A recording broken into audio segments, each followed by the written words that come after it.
another episode of the Puncher's Chance podcast. I'm John Lodge, coming to you from the Sports Lodge, and joined as always by my buddy Jordan Grenke, coming to you from Castle Grenke. Jordan, how's it going this week, man? My man, what a week. I mean, this whole the fight card from the weekend is spilling over into the middle of the week. We've got every sports center, every TSN channel playing these highlights. Not to mention Kanye West is now somehow pushing his new single or his new work or his new presidential campaign, whatever he's doing, with a highlight of this incredible, Ninja Matrix Wakanda style finish that we saw on the weekend. Yeah, that was one of the most insane knockouts I have ever seen in my life. The dude's eyes were crossed. We'll get into all of that. I've got that a little later on in the show. But just to give everyone a taste of what we're going to get into, like we just amped up, did we see the greatest knockout in UFC history? The Bantamweight division getting a little bit clearer after that main event. No contract yet for Dustin Poirier to fight Conor McGregor.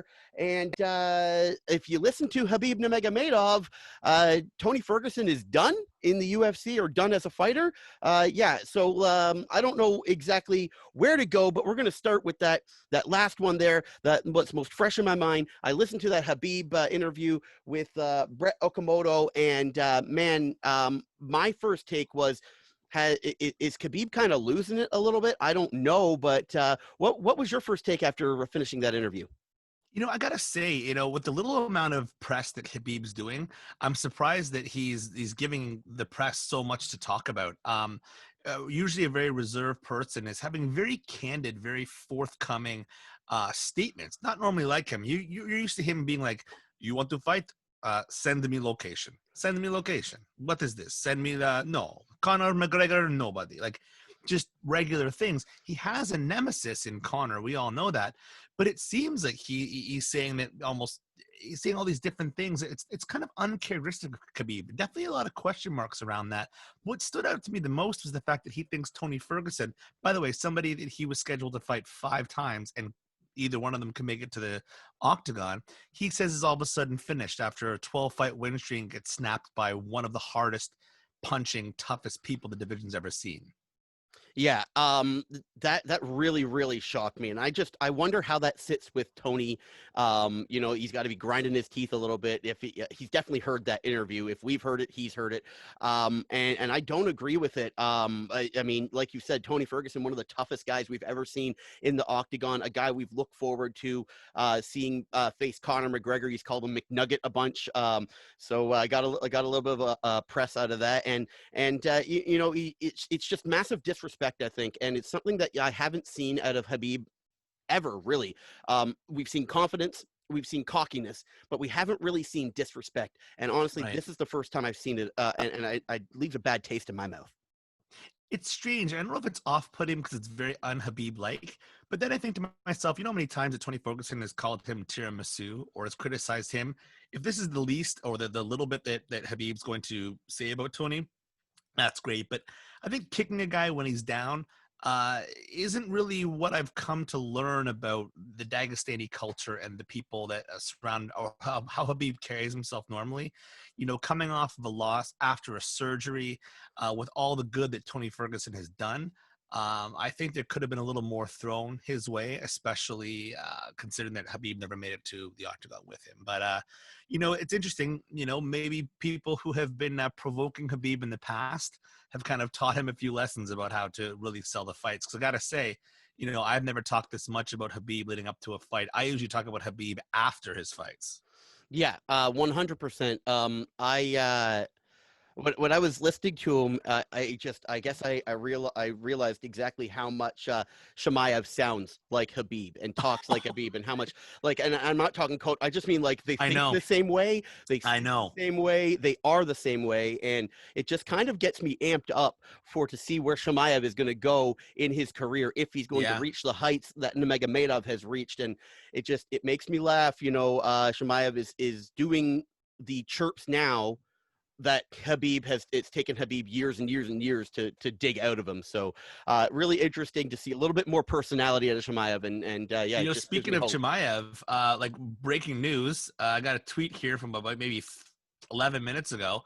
He took a shot at Nate Diaz, calling him a soft body. It says, bring your ass to Vegas and I'll smash you, Nate Diaz. So Chimaev going right for the top of the food chain in the UFC. Yeah, I don't know if Nate Diaz is the guy I would call a soft body. This is the dude we're talking about who was willing to fight and lose like 15% of his face to Jorge Yeah. Masvidal. So maybe not the guy you want to be antagonizing Exactly. and calling out for a fight. I mean, I'm not saying Shamaev can't beat Nate Yeah. Diaz, or I would but watch that fight. yeah, I I would would watch definitely that fight watch for it. sure. And I just, like I said, I don't know if that's the guy you want to be poking the bear at, right? Like that's a guy that you Yeah. don't want to be making coming in a little bit angry because he just seems to The fight legend a little has bit met more. Chimaev. His legend just remains intact with his crazy call outs.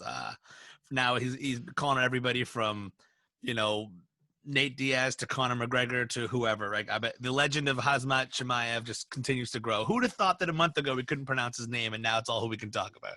Yeah, I mean he called it a Desinya too, right? That's right, So Adesanya. Yeah, uh Destiny. I got to get the pronunciation now, man. It's I've relearning the whole I've been thing. I've been practicing, so I've Yeah. got it down now. And you know, it reminded me of when I was trying to learn Habib's name, right? I was always Oh man. pronouncing it, and that was one of the hardest ones to get your tongue around. So yeah, I definitely got that one finally down. The final thing that came of that Habib interview, man, we have to talk about. He kind of put down Conor McGregor. That this is something I didn't know was possibly in the works, but Dana White had said that possibly we would be getting a McGregor Nurmagomedov Ultimate Fighter as coaches. And Yeah. I'm sorry, like I haven't watched a lot of Ultimate Fighters through the years. I would be tuned in to every single damn episode of that and probably watch each episode twice. I Yeah. don't know why Nurmagomedov would turn this down, but his only thing was because it would give Connor too much press. What do you feel about that, man? You know what? I gotta say, I kind of called bullshit on this a few weeks ago when the Conor McGregor Dustin Poirier thing was happening, and or actually even previous to that, when Dana said, you know, because of Conor's releasing of our DMs, Habib's pissed and he called off the Ultimate Fighter. It kind of puts Dana White in a bit of a shitty light because this is Habib saying that he was never interested in it whatsoever, that he would never do it in a million years, not for $5 billion, I think is now the quote, where Dana White kind of alluded to the fact that it was on the table and Habib was willing to do it, but only said no in lieu of what was happening with Conor at the time, which is kind of bullshit. Conor, it would be amazing. I mean, Conor was on the Ultimate Fighter many seasons ago with Uriah Faber, and that was a really, really fun season. It's just because you got to see a lot of Conor's personality, even the way he coaches, and he brought on that mentality of like fighters shouldn't coach, which was one of the first. He was one of the first fighters on that season to do so. He's like, I'm here. My name's on the jersey, but I brought in the best coaches for you. Don't look to me to help me fix the holes in your game. At the time, it was controversial, but every coach kind of agreed. Like when fighters try and coach while they're fighting, it's never a good recipe. So he had a really great season and a lot of fireworks. And then obviously from there, we got the Aldo McGregor fight, and the legend continues. But yeah, that would be must see TV, man, if they could pull that together. The Ultimate Fighter's been off the air, I think, 2.5 years now. They're going to rebrand it under the ESPN logo. ESPN does a great job marketing their stuff, but what an incredible season that would be to relaunch it with Habib and McGregor. Yeah, I was just gonna say there is no better two names to relaunch a show than McGregor and Habib, and that's something that everybody would watch. It's something that people would pay to see. If you had to subscribe to ESPN Plus to get Tough, then you would Mm-hmm. pay for that because these are two guys that draw you in, that bring in the dollars. Moving on, speaking of Connor, we've had a little bit of news today break with Dustin Yeah. Poirier talking to Ariel Helwani. And Dustin has said he has yet to receive a contract from the UFC for the Conor McGregor fight. And my question to you, Jordan, is should we start to worry? Yes, I honestly think so. Yes, if the fight is going to be in November, it's a shortened training camp. Usually, fighters and let's be honest, fighters are always in the gym in some capacity. Dustin Poirier is from Lafayette, Louisiana. He'll be training at home somewhat, and he'll up his training camp usually in the last 4 to 6 weeks of it, especially the last four. Connor's the same thing. He's got a gym at home. He's got SBG in Ireland. He's got his coaches close by, and we've seen footage of him ramping up his training a little bit. He's in the gym a lot. He's doing less social stuff, and he's off social media a little bit other than when he's tweeting. So I think both fighters are going to be training, looking for something. But what I'm concerned about is that Dustin Poirier has heard nothing. Not like he's talked to his agent. His agent has relayed some information. It's been kind of radio silence, which is one of two things. And Dustin Poirier highlighted this. It could be that Conor is just absolutely putting his foot down as, I'm not going to fight next year. I want to fight this year.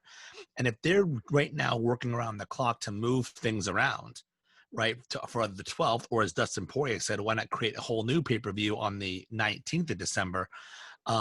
Then maybe that's what's holding up the logistical, proposition of getting another fight on Fight Island while they're there.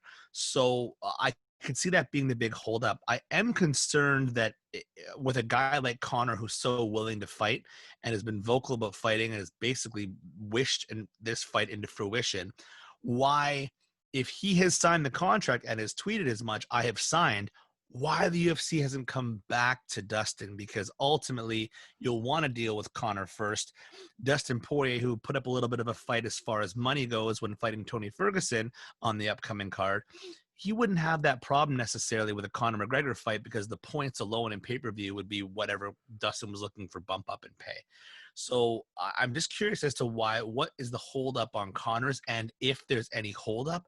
But I have a sneaky suspicion that it's going to be the actual date of the fight. The UFC basically lost Gilbert Burns and Kamaru Usman, right? They need to, and they lost a Figueiredo and a Garbrandt fight. They need to have one of those fights in there. I think Conor's pushing for the middle of December, but the UFC is pushing back, saying, please, please, please do it in January. Yeah, I don't know if that's going to sit with Conor. Like you said, he's a guy who's got a strong will, a strong personality, and Absolutely. And when he wants to do something, he normally gets it done. I want to see him fight this year. I know everyone else wants to see him fight this year, and I can understand the logistical issues. I mean, like I said, we've spoken on this show before. The UFC is a business, and they have to handle themselves as such.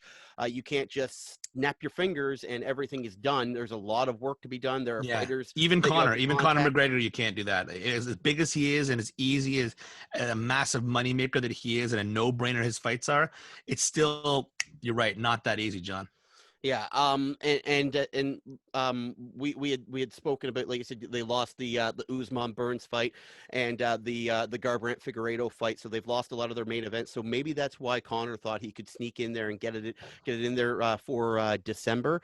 But dude, I mean, what's going on? What is with this show? This is our new filming time, man. I'm getting literally fucking breaking news right now.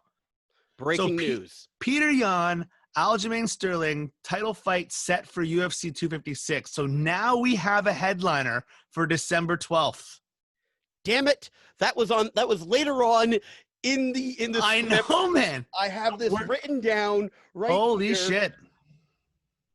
Goodness me, I written down to end. I swear to goodness, I had this written down. Awesome. To end the show. I was going to talk about if the Morales, or if the Sandhagen knockout of Morales knocked Morales not only out but out of the title shot, and now we have our answer. Here it is. To that question. It's Aljamain Sterling versus Peter Yan, and you've got a main event now for December. Interesting 12th. enough, dude. Actually, they moved Amanda Nunes versus Megan Anderson.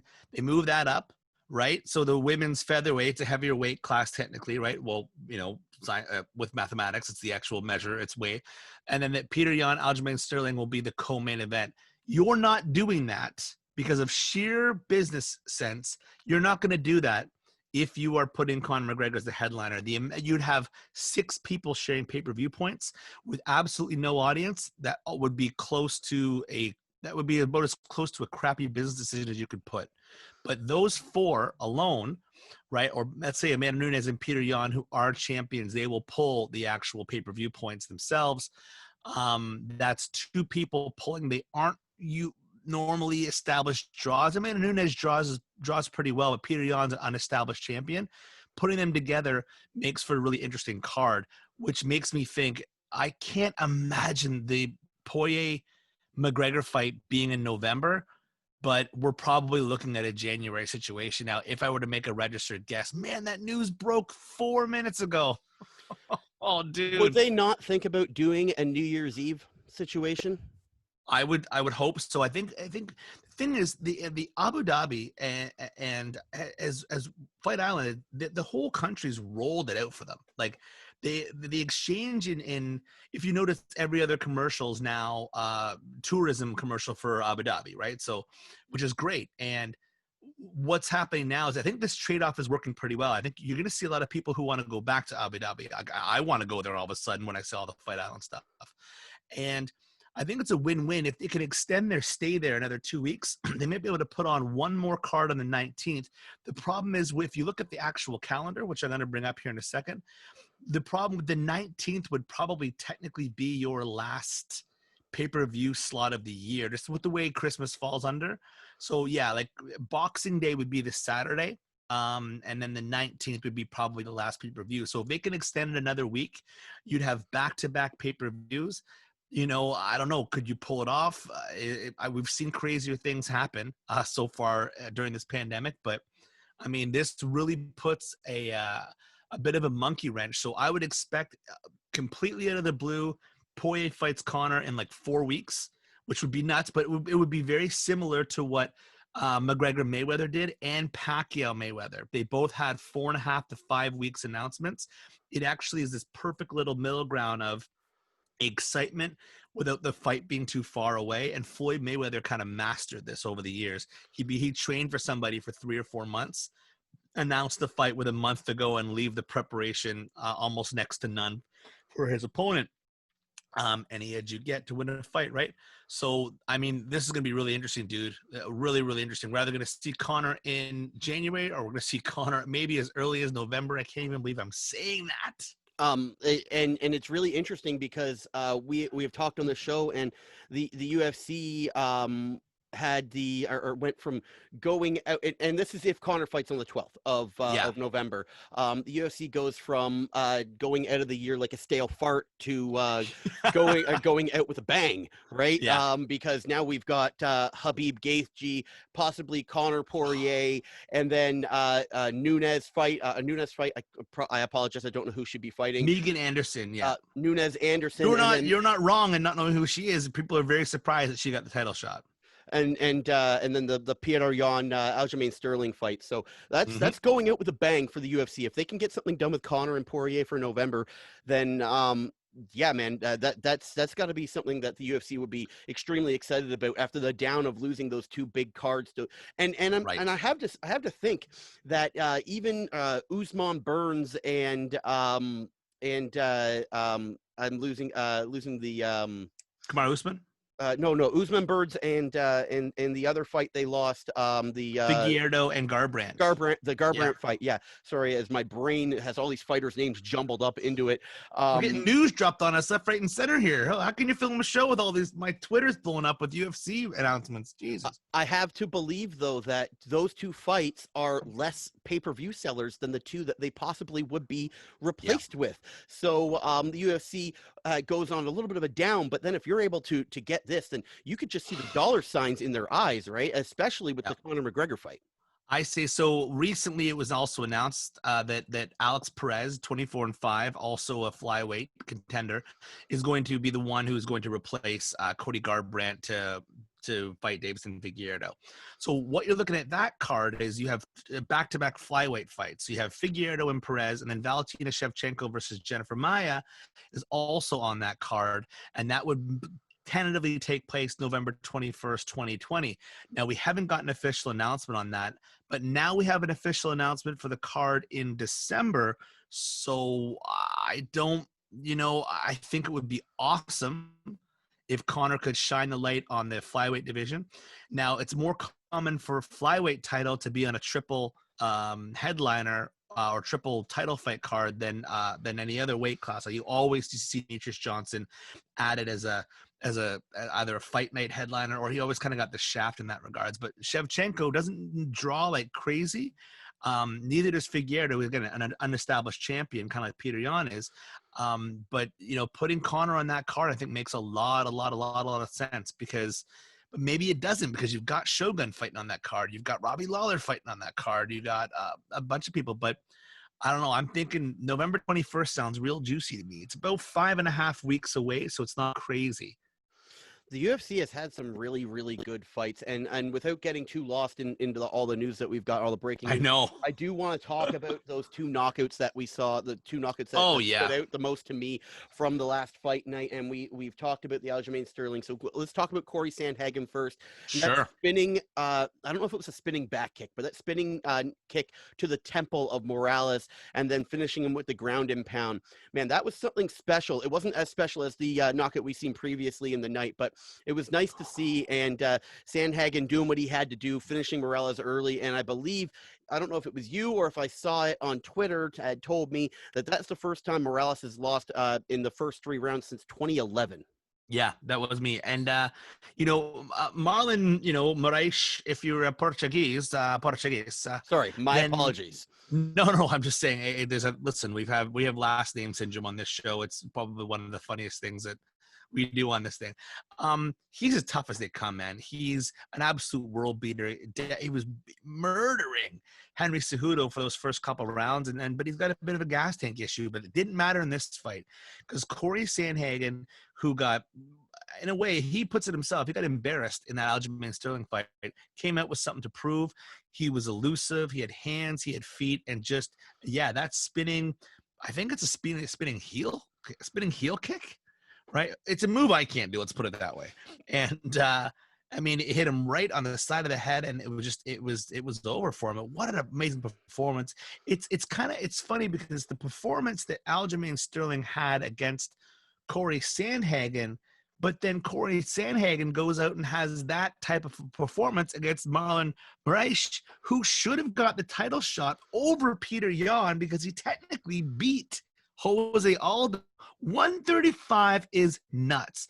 Then you got to talk about Cody Garbrandt, who was going to go down and challenge, and you've got Sean O'Malley, and you got Marlon Vera, who did beat him in a bit of an upset. 135 is on fire. By the way, there's a Frankie Edgar in that division. By the way, there used to be a Henry Cejudo. By the way, there's still a Dominic Cruz. What a division. Coming out of nowhere with star power and firepower. It's really interesting. I wonder what Cejudo thinks. He's actually been quiet for quite some time, and I don't Thank God. mind it. He had been speaking too much. We had said it before, but with all the competition at 135, you have to be wondering if Triple C is going to come back. If he does, the division has never been hotter. It would be a smart move, but I think he hopefully has got over that hump of, should I be retired? Should I not be retired? I think he's in a good place now. You're starting to see him pop up on some of like Latin America's combat sports programming. So maybe he gets a broadcasting thing, or I don't want to see him 1 foot in, 1 foot out. I hope he stays retired. I've had enough of the King of Cranes, to be honest. You brought up Sean O'Malley, and it piqued my interest a little bit. For our listeners, any updates on Sean O'Malley after that weird injury? He's pretty active on social media, and he really likes his YouTube channel. So if you want to watch his 20-30 minute podcast with one of his coaches, and some of his content that he releases when he's on his throne and his robe, he breaks down the fights. He says the injury was no big deal. Actually ended up being about 3 weeks ago in a grappling tournament where he placed, I think, top 10, but he did lose his last fight. Says that the ankle's fine. It was a bit of a flash thing. He wants to get it looked at more of a long-term solution for it. A lot of it, Khabib had it with his knees for a while. People just have these reoccurring. I hurt my shoulder a couple years ago, and it's never been the same. It could just be something that he has to look into. No long-term damage. He is grappling all the time. He's not doing anything kick heavy right now, but hoping by the end of the month to be going full-fledged, full training, back in action, and I can't wait to see him. I wouldn't be surprised if he got paired up with somebody top 10. But it would be interesting. Once he comes back in the mix and gets a win under his belt, I think it's just the division's going to be even deeper. Yeah, you know, a little bit of adversity has built some great champions before, right? So Hmm. hopefully that was just that what that was for Sean, and he can get back in the octagon and continue his upward trajectory. All right, let's talk about it. Let's talk about the Buckley Oh, knockout, man. That back kick off of a reversal. The dude was holding his other leg, and I at that moment when you're holding someone's foot, you can't imagine what happened was going to happen. And he never. kicked him so hard, so flush with his entire foot in his face. His eyeballs crossed and he stumbled and fell It was backwards. And perfect. it was one of the most amazing knockouts I have ever seen. Was this the greatest knockout in UFC history? You know what? I've had this discussion now for a little while with a few friends, again, with people who were texting back and forth saying, this is the greatest thing I've ever seen. I'll be honest with you. When the stakes are higher and a knockout happens, that to me is my favorite kind of knockout, because I'm already kind of buzzing. I don't know what's going to happen, and I don't know. Like I've been a part of as many of these big events. I've thrown huge parties for big fights, and there's no end to the excitement that I get, especially when there's a knockout in a title fight. When Connor knocked out Jose Aldo, it was nuts. When Connor beat Eddie Alvarez, it was just unbelievable. But there are these crazy knockouts that happen. Edson Barbosa versus Terry Adam. The Anthony Pettis flying the Showtime kick, or Anthony Pettis flying Superman punch off the cage when he knocks out Stephen Wonderboy Thompson, a lifelong striker who had never been finished. There's stuff that happens that's crazy. Justin Gaethje knocking out James Vick. Any of Cowboys head kick knockouts. It was one of the most hardest and most athletic knockouts that I've ever seen. If you were like me and you got up and tried to do that on your bed later on that night or the next day, you will see how friggin' impossible it is. The way you'd have to tilt your body, almost rotate it, and the amount of projection you'd need from your legs to knock a guy out on his feet with your foot, it was crazy. So do I think it's the greatest? I think it is one of the greatest. I think it's the greatest low stakes knockout I've ever seen, but my favorite knockouts are always reserved for those big moments. But I would say it's the hardest. I've never seen a knockout like it, and I guarantee you, we never will. It's like an up kick when you're on the ground and you put your foot up and you hit the guy's chin when he's coming down. You don't see a lot of those anymore, because as soon as it happened, everybody started training against it.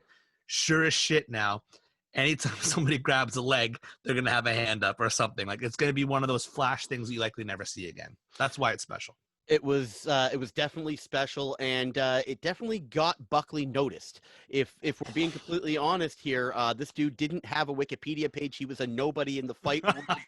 to the to the layman's fan, he was especially a nobody. And now there, like you said, there are dudes like Kanye West who are using his likeness and his Yeah. knockout to push a new album. So there are going to be fans upon fans upon fans asking about this guy, and I have to wonder, is he going to be able to deliver next time on the level of excellence that we are now expecting from that knockout?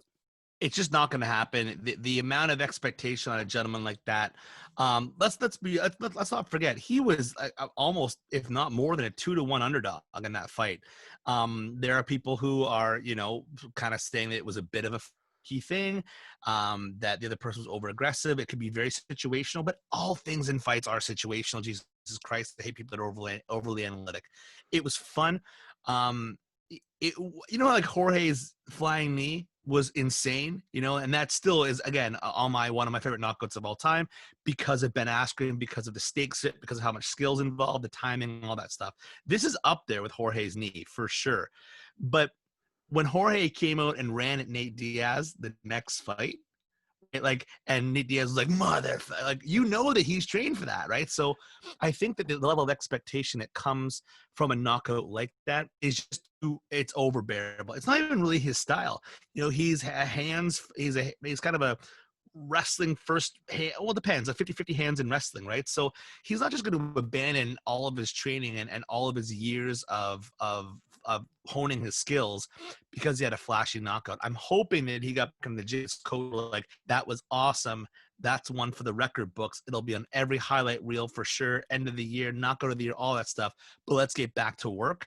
I hope it's like that for him because he's not a flashy guy to begin with.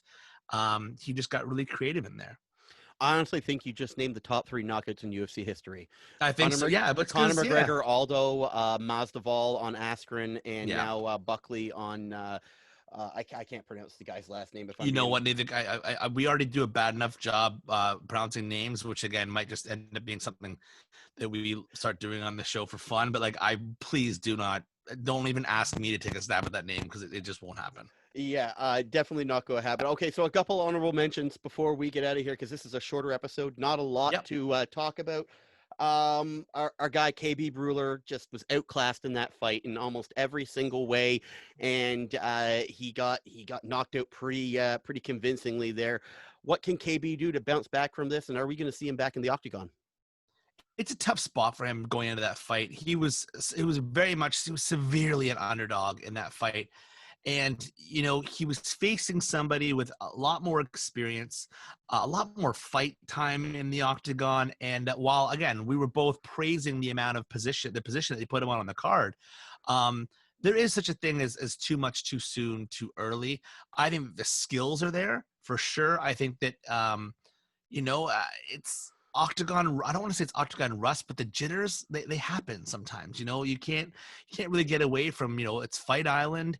You're surrounded by some of the best, even the veterans on the card. They're some of the coolest people. You likely grew up, watching them all the time and envying them and they're people that are in your mind. Once you see them, like, everything gets changed, like you're all of a sudden a bit starstruck, or maybe the long flight gets over there, and there's a lot of things are working against him. I was hoping he was going to be able to pull it off, and it would have been a tough fight for him regardless. I saw the fight being a close decision that may have gone his way had he, depending on his footwork. His cardio was certainly there. He didn't look out of place a lot of the time, but it didn't seem like he was going to be the next world beater in that division. You know what I mean? Like, to me, it kind of seemed like, he'll have a place in the UFC, but how he progresses from here is going to be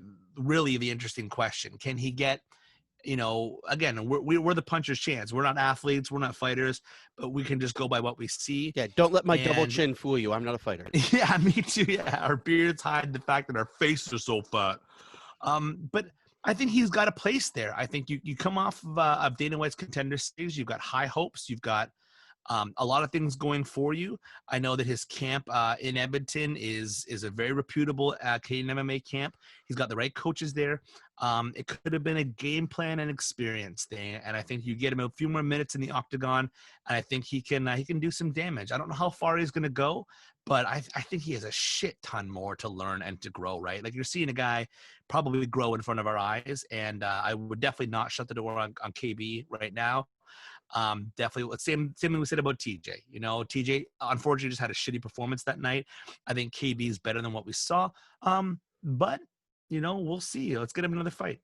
Yeah, it'll be interesting to see. I don't think he's done in the octagon either, but it was definitely a bad showing for him in his first fight there. Circumstances may not have been in his favor, but pardon me. But you would definitely have loved to see him compete a little bit more and not get knocked out so convincingly. And going from a young guy making his debut to an old guy who everyone expected to kind of just maybe lay down, or not lay down, but not be as explosive and as dominant as he was. Can we talk a little bit about Edson Barboza and how awesome he looked in that fight? First of all, I thought he won the Dan Ige fight. So Edson Barboza's very first fight at 145, being a big 155er at that. His lifetime as a 155er. It was going to be interesting to see how his speed held up at 145. Now, he fought a tough fight against Dan Ige, who obviously went and has progressed in his career. Another great fighter. I thought Barboza won that fight, but maybe he wasn't used to it, but he got more takedowns. I didn't understand how the judges scored it. So I really kind of chalked it up to a Barboza victory. If Jose Aldo beat Marlon Moraes, then Jesus Christ, Edson Barboza beat Dan Ige. It's just, I know MMA math makes no sense sometimes, but here we are. So this to me is his second victory at featherweight, but you were right, man. I couldn't believe the game plan, perfect footwork, the strikes. Edson Barboza looked fantastic. And I know that he even kind of says that technically he was snapping like a 3 or 4 fight losing streak. I don't agree with that, man. I thought Edson Barboza looked like classic vintage. He looked healthy. He looked quick. He was mixing in all sorts of different techniques. He is definitely going to be a force to reckon with. 145 is not that deep. You know, now that Jose Aldo and Frankie Edgar are out of there, your top 5 kind of look like Volkanovski, Holloway, and the fight coming up this weekend. You've got Ortega versus the Korean zombie, Shang Yang-zung. It's not a very deep division, dude. It's kind of there, but it's not there. It's got enough people in it. You add Edson Barboza into that, things are going to get really interesting. You know, I would love to see Edson Barboza versus just about anybody in that division. And good for him. You know what? I've always talked about how I have such a soft spot for the older generation, and just the fact that Edson Barboza has been in this thing since, I don't know, probably, if not 10 years. And Makwan Amir Kawani is a very, very talented fighter. Like, he comes from the SBG, Conor McGregor's gym, right? Has had some crazy awesome knockouts, right? But he seemed outclassed. And if Amir Khan is top 10, you know, Edson Barboza belongs there. And I think that a guy with his experience, his flawless technique, and his willingness to fight anybody, I think is going to get him far in this division. He's, I would say, 1 or 2 fights away from likely a title shot with the lack of depth you have at 145. I think he wins this fight. He beats, you know, the winner or loser of Shang Yang-zung and Brian Ortega. Maybe he fights Max Holloway next. You know, Holloway's coming off those 2 tough losses. He fights Holloway. He's right there. So good for Edson Barboza. Still belongs in the UFC. Lots of tread on those tires. Can't wait to see him fight again. Okay, so you brought up the Korean zombie and how he's facing off against Brian Ortega on the next fight card. Only one more thing I want to talk about here, and Jessica Andrade getting back into it as well on that fight card, Jordan. Yes. Do you see her getting back on the right track and possibly getting to that title shot? I don't. I think that Jessica Andrade, I think that what's happened to her has been devastating. She's a great fighter, super talented. I think you're getting to the point where even a shaky, I'm not so sure what to do with my life and career, Rose Namajunas, pretty much shut her out for 2.5 rounds until, you know, I don't know, there's just a few slip-ups and things like that. Also, she's fighting Caitlin Shukagian, and she's a long, tall, wrestling-based fighter. I think the playbook is out on Jessica Andrade unless she makes it a serious fundamental change to her technique and her mechanics. I think that everyone's now used to her bowling forward, looking to clinch and looking to strike. I don't see many the variety in her technique like we did, or that people weren't really used to. I don't think she's been knocked out a couple times now, so I don't think she can just tough it out there like she used to. Like that Joanna Jędrzejczyk fight, she was just eating kicks, eating punches the whole time, and nothing really fazed her. Well, I mean, you can't really do that now with Rose Namajunas, with Weili Zhang, like people they're throwing bombs now. You know, you can get away with that with point fighters, but you can't get away with that with some of these heavy hands. And I think Caitlin Shugagian has got the playbook. She watched that Namajunas fight very carefully. I can't see her pulling this off. I think we're going to start to see Andrade on the decline. I think she reached the mountain, got there, couldn't sustain it, and unless she makes a fundamental change in her fighting style, I think the playbook is now out on her. I am so glad that you said that last name, because that is not how I was going to say it. So Shukagian. Yeah. So it'll be interesting to see if Andrade can get back there. I agree with your assessment there. She has kind of been eating shots a lot through her career, and just having a jaw is not going to win you, or not going to get you very far in the UFC. You got to be able to take people down, knock people out. You got to change your game plan, and we'll see if she can do that this coming week. You don't think so? So I'm going to go with your thoughts when I make my bet card there you go, buddy. on Saturday. Hopefully it's a little bit better than the last bet card I made, because I lost a little bit of coin on that one. So did I. Thanks, Joaquin Buckley. Thanks for the highlight, but you busted my parlay. Yeah, that was there were a couple big underdog wins right in that on that card. So really hard to predict that sort of stuff. But you love seeing it because it gets you amped up and excited for the future of the UFC and how a lot of these younger guys and a lot of these undercard guys and underdogs are able to just perform and pull it a win out of nowhere. Only in the UFC, right? I understand you could see it in other sports somewhere some of the time, but I think in the UFC it's just so exciting how at any moment, at any point in time, anybody can win. Honestly, it's one of the best things about the sport. And to be honest, the fight coming up this weekend is going to be no exception. You got two guys who are super well versed on the ground. Ortega, jiu-jitsu master, Chang Zhang, equally as creative and awesome on the ground. Both can strike. What you just said, John, is the reason why this main event here is going to be so good. And while the card doesn't really stack up as far as amazing amounts of depth, it's interesting to see Khabib's brother opening up the card, Said Nurmagomedov. But the Brian Ortega Chang Zhang fight, the Korean Zombie, is going to be a classic. You're going to see probably an exciting finish or an absolute war. So I'm pumped to tune in, pumped to review it when everything's said and done, and we'll see if I was right about Andrade. And man, looking forward to the main event. Yeah, we're both definitely looking forward to breaking down what happens this Saturday on UFC Fight Night, Fight Island 6, I believe it is. I don't know for sure. We were also looking forward to UFC 253, I believe it is, that will take place 2 weeks from now after this, or it might be 254. I lose track all the time. 254, yeah. 254, sorry. After this coming week, it's a little bit like I look at the fight card and then I look at the pay-per-view coming up, and obviously you can't expect a fight night to live up to that of a pay-per-view, but it's a little bit of a letdown. But you know what, we would have said that about last week too, right? And last week was super surprising. I don't know anymore. You can never judge a book by its cover. That has never been more true than it is in the UFC. And we look forward to it all. I want to thank everybody for listening. You can follow me on Twitter at John Lodge Music. You can get Jordan at Jordan Grenke. You can you leave us a message on the YouTube page. Let us know what you like to hear, what you don't like to hear. And we'll try and do better and cover everything that you guys like. Thanks again for listening. Thanks for joining me, Jordan. It was an excellent show. And, we'll be back at it next week. Same bat time, same bat channel. Peace.